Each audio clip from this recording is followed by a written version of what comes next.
So Leon, there has been an immigration blowout. I know the government said 330,000, it wound up being 450,000.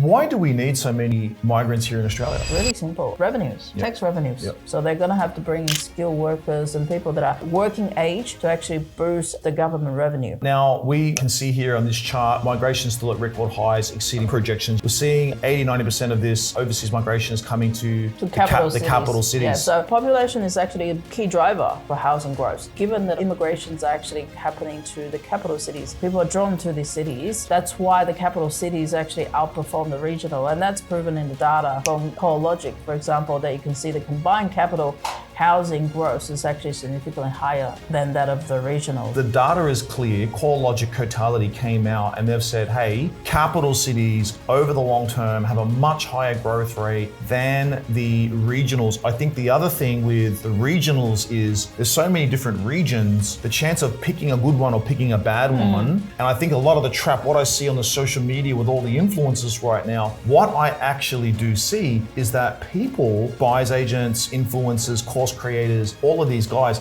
they'll find one area that's got good growth in the last 12 months, talk about why we'll have good growth in the next 12 months, but we know that we want a property that's going to consistently grow over 10, 15 years, right? This property is long, so you want to hold it over 7, 10, 15 years. And if you look at the data, it is so clear that you got to actually buy in the capital cities or towns and centers that are very close to the capital cities. Those areas significantly outperform the regional areas. That's a fact. So we're not saying you can't make money if you go into the regions. You may or you may not, but you don't want your property strategy to be may or may not. You need the certainty. So you may try and be a little bit exotic, a little bit fancy. Maybe there's something in your personality where you like to go against the grain.